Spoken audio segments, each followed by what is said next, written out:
The unexpected visitors. The ships appeared on a Tuesday. 7 massive obsidian structures that darkened the skies over major cities worldwide.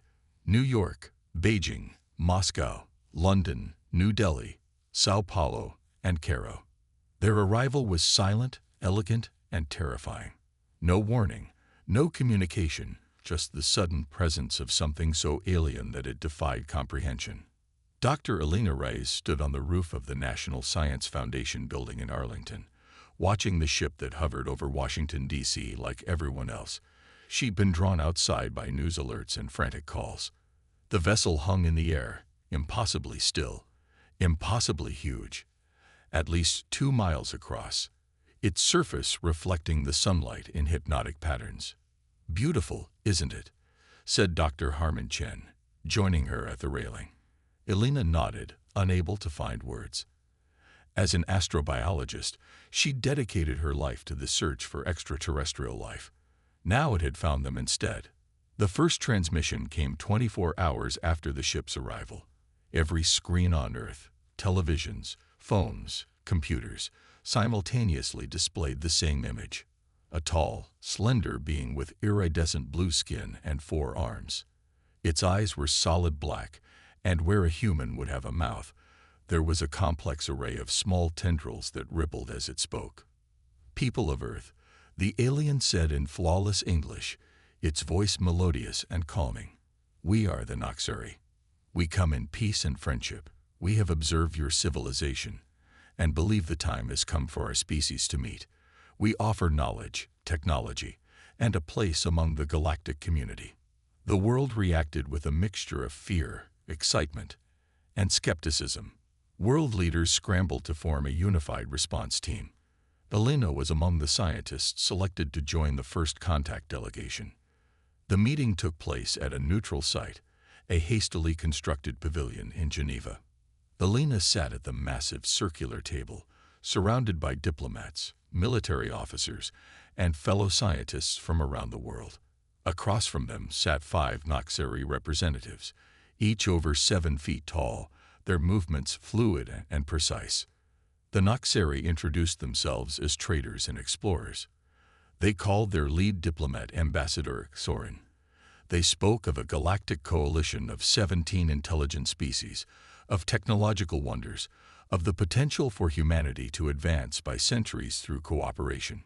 It all seemed too good to be true. 3 months after first contact, Elena began to notice discrepancies. The Noxuri had established cultural exchange centers in 37 countries.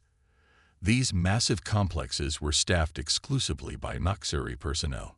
No humans were permitted beyond the public areas, ostensibly for biological compatibility reasons. But Elena's research team had been monitoring unusual energy signatures around these complexes. When they deployed remote sensing drones near the Moscow center, they detected massive excavation activities extending miles beneath the facility. "They're mining something," Colonel Sarah Winters said during their classified briefing at the Pentagon. The Air Force officer pointed to thermal imaging data, and whatever they're extracting, they're not telling us about it. Similar activities were detected at every Noxuri center worldwide. When questioned, Ambassador Soren dismissed the concerns with platitudes about preparing infrastructure for future cooperation. The first human to die at Noxuri hands was a Brazilian environmental activist named Paulo Mendes. He'd led a protest at the Sao Paulo Center after discovering contamination in the groundwater nearby.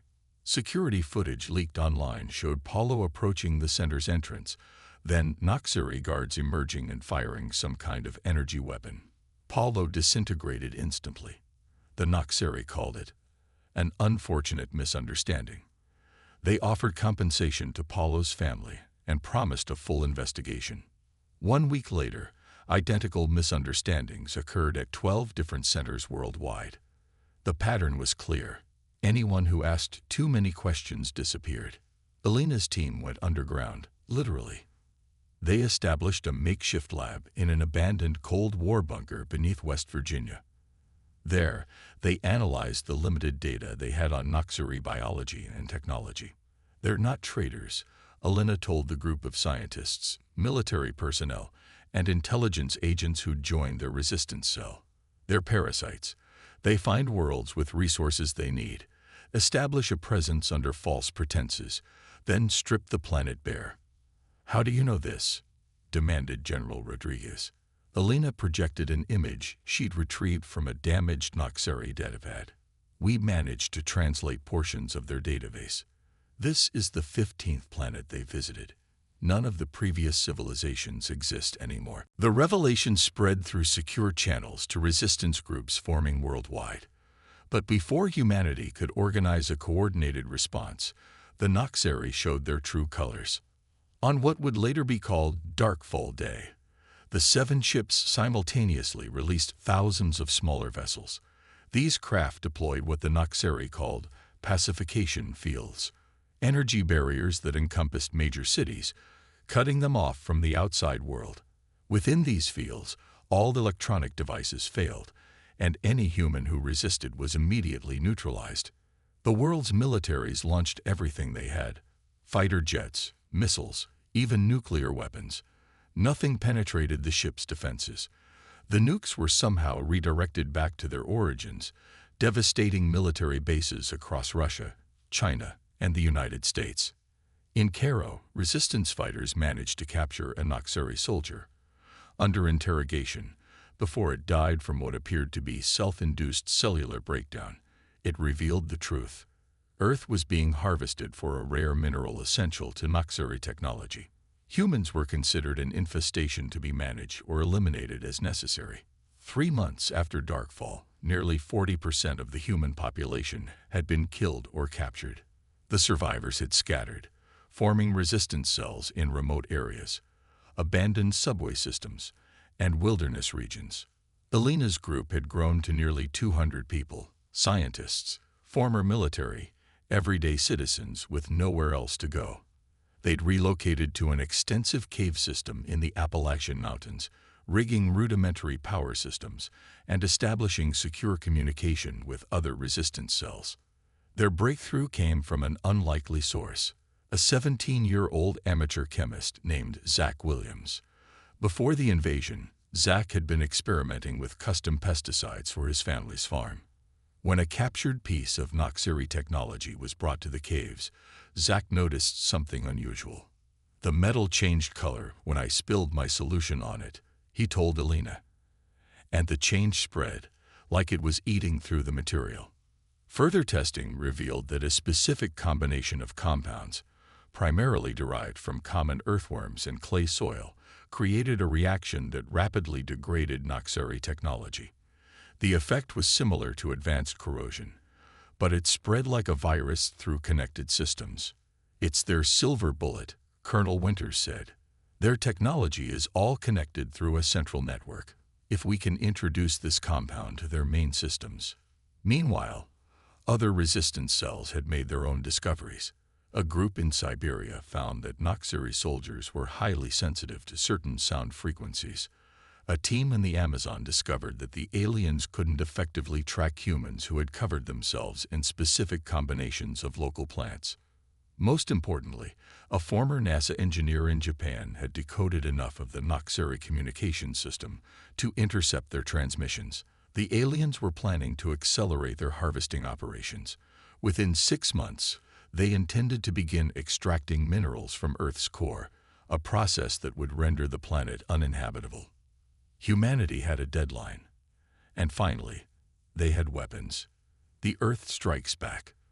The plan was called Operation Gaia's Vengeance. It would require coordination among resistance cells worldwide, precise timing, and most dangerously, infiltration of the Noxeri command centers. "This is a suicide mission," Elena told the volunteers assembled in the cave's main chamber. "But if we succeed, we save what's left of humanity." The resistance had spent weeks producing what they called corrosive paste, Zach's compound refined into a stable, concentrated form. They had also manufactured crude sonic emitters tuned to the frequencies that disoriented Noxeri soldiers. The first phase began with small strikes against Noxeri patrols. Resistance fighters covered in plant-derived camouflage ambushed isolated units, applying the corrosive paste to their equipment and retreating before reinforcements arrived. As predicted, the corrosion spread through connected systems, disabling communication arrays and weapon platforms across wide areas. The Noxeri response was brutal but telling.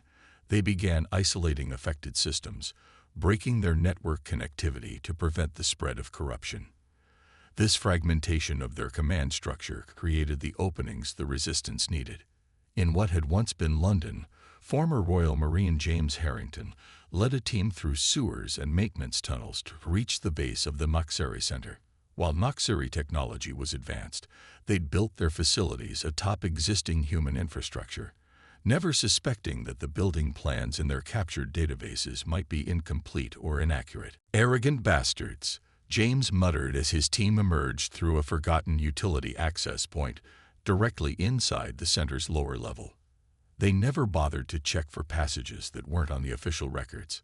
Similar infiltrations occurred simultaneously at centers across the globe. The teams carried specially designed packages of corrosive paste, targeting what the resistance had identified as critical systems, power distribution nodes, atmospheric processors, and communication arrays. In Moscow, resistance fighters led by former Spetsnaz commander Nikolai Petrov encountered heavy resistance. Half his team was killed in the initial firefight, but the survivors managed to deploy sonic emitters that left the Noxeri guards writhing in pain, their coordination shattered. "For Russia," Nikolai said grimly as he applied corrosive paste to what appeared to be the center's main power conduit. The material began eating through the alien metal immediately, spreading along connected systems like a living thing. The coordinated strikes caught the Noxeri by surprise. Their hierarchical command structure, once an advantage, became a liability as communication breakdowns prevented effective responses. Within hours, every Noxeri center on Earth was experiencing cascading system failures. But the aliens weren't defeated yet. At the Washington, D.C. center, Ambassador Ktorin ordered a desperate countermeasure, the deployment of atmospheric toxins that would eliminate all complex life within a 1,000-mile radius. The center's remaining systems began venting a sickly green gas into the air. Elena's team, which had been coordinating the global strikes from their mountain hideout, received the warning too late. The gas was already spreading when Colonel Winters brought the news. "We need to neutralize that center completely," Elena said. "Not just disable it, destroy it." The only option was a direct assault. While most resistance cells worldwide continued their sabotage missions, a specially assembled strike force converged on Washington. They included specialists from a dozen countries, former enemies now fighting side by side against a common threat. The strike force approached the D.C. center as the green toxin cloud expanded overhead. They wore improvised hazmat gear, but everyone knew it wouldn't protect them for long. The center's defenses had been partially compromised by previous sabotage, allowing the strike team to breach the outer perimeter. Inside, they faced determined resistance from Noxeri soldiers who fought with the desperation of cornered predators. In the chaos of the assault, Elena and a small team broke away from the main force, heading for what intelligence suggested was the center's reactor core. They carried the last of the corrosive paste, enough to trigger a catastrophic meltdown. They found Ambassador Ktorin in the reactor chamber, surrounded by guards. The Noxeri diplomat's usual calm was gone, replaced by cold fury. "You primitive creatures," Ktorin hissed, its vocal apparatus struggling with human language in its agitated state. "You cannot comprehend what you're destroying. The resources of this world could have advanced our civilization by centuries." "And what about our civilization?" Elena asked, buying time as her team moved into position. "Did you ever consider cooperation instead of conquest?" Ktorin made a sound that might have been laughter. "Your species is barely out of its infancy. You would have been eliminated eventually. We merely accelerated the inevitable." The fight was brief and brutal. Most of Elena's team fell to Noxeri weapons, but they created enough of a distraction for her to reach the reactor's main cooling conduit. As a Noxeri guard charged her, Alina slammed the container of corrosive paste against the conduit and twisted the activation cap. "Run!" she screamed to the survivors as the paste began eating through the alien metal. The reaction accelerated, spreading faster than any previous application had. The entire chamber began to shudder as critical systems failed. Alina and the remaining team members fled through maintenance tunnels as the center's reactor went critical behind them. The explosion was massive enough to shake the entire eastern seaboard, but it had an unexpected effect on the toxin cloud. The energy discharge catalyzed a reaction that neutralized the poison. Similar scenarios played out at Noxuri centers worldwide. Some were disabled by sabotage, others destroyed in last-stand battles. Within 48 hours, every center had fallen. The Noxuri ships, their ground support eliminated and their command structure in chaos, began to retreat. 6 of the 7 massive vessels broke atmosphere and accelerated toward deep space.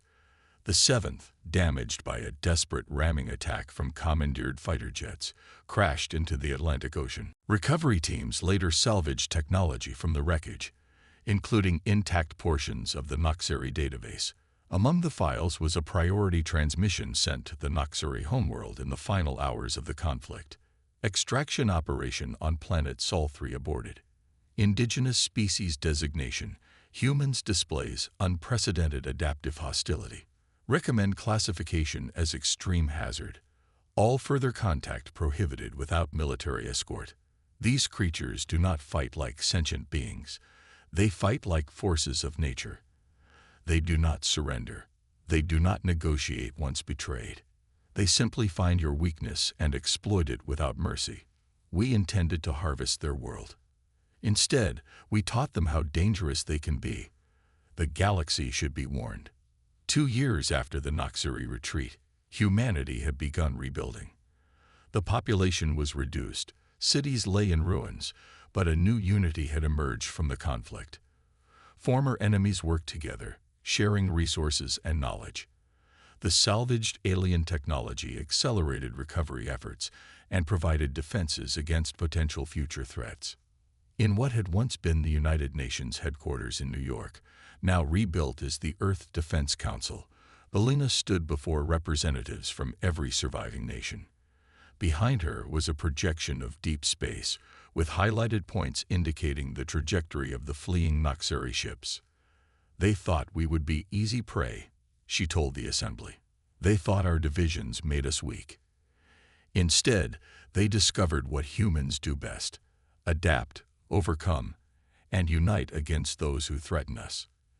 If they return, we'll be ready. If others like them come, they'll find not a primitive civilization, but a species that has learned its power." She gestured to the screen, where a new message had been broadcast into space, on all frequencies, in the Noxuri language and every human tongue. "To all who travel the stars, Earth welcomes peaceful visitors. To those with conquest in mind, we've already defeated better than you. This is humanity's home, and we will defend it. You have been warned."